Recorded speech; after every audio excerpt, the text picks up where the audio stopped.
Sir आज भाऊबीज आहे. काय शुभेच्छा भाऊबीजेच्या? दिपावळीचं सणाचं जे पर्व असतं ते एक आनंद पर्व असतं जीवनामधले, वर्षातलं असतं आणि जीवनातलं सुद्धा असतं. आणि म्हणून ते आनंदानंच आपण तो कालखंड आपण साजरा केला पाहिजे या मताचा मी कायम आहे.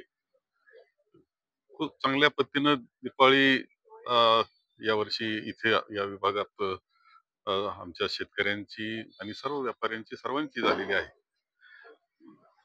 एकच की मराठवाडा, विदर्भ आणि अनेक जिल्ह्यांमध्ये शेतकरी अतिवृष्टीमुळे जो त्याचं नुकसान झालेलं आहे ते मात्र काळजी लावून जातं. आज भाऊबीज आहे. शेवटचा असा हा एक दिवस आहे जो बंधू आणि भगिनीच्या प्रेमाचं प्रतीक ते असतं आणि बंधुभावाचं प्रतीक असतं. दीपावली सणच बंधुभावाचं प्रतीक सांगणारा आहे. मानवतेचा सण येतो, त्याच्याचा सण आहे, मानवतेचा आहे, बंधुभावाचा आहे.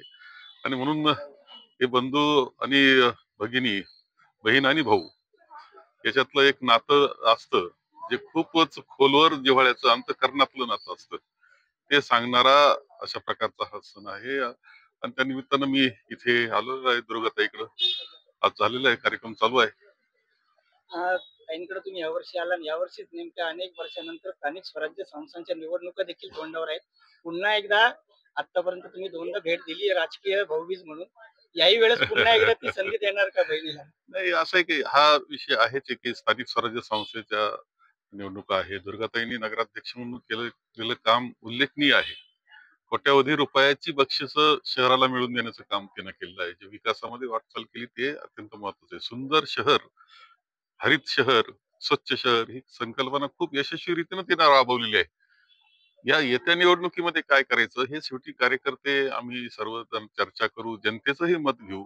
त्यानंतरचे योग्य निर्णय आम्ही घेतले जातील. भाई जगताप जे काँग्रेसचे नेते आहेत मुंबईचे त्यांनी काल सांगितलं की आम्ही राजच काय उद्धवला देखील बरोबर घेणार नाही. आम्ही स्वबळावर सगळ्या निवडणुका लढवणार आहोत आणि काँग्रेसची तशी तयारी आहे. ही कार्यकर्त्यांची ती चर्चा असते. कारण बरेचसे इच्छुक असतात. अनेकांची अडचण होत असते ज्यावेळेस आम्ही एकत्र जी आघाडी होत असते त्यावेळेस होत असते, हे खरं आहे. परंतु हे निर्णय शेवटी जे घ्यायचे आहे ते उच्च पातळीला घेतले जात आहेत. त्यांनी कार्यकर्त्यांची भावना कदाचित बोलवून दाखवलेली असेल. राज आणि उद्धव यांची जवळीक जर पाहिली तर गेल्या महिनाभरात अनेकदा ते जवळ आलेले आहेत. काय वाटते ते महाविकास आघाडी बरोबर राज ठाकरे येतील? नाही, एक मला असं वाटतं की त्या बाबतीतले प्रश्न सुद्धा उच्चस्तरीयच असतात, त्यावरती भाष्य करणं योग्य होणार नाही. पण कोण कुठे असू, कुठे एकत्र येऊ, परंतु एक विचार मात्र केला पाहिजे की या देशाची लोकशाही आपल्याला वाचवायची आहे.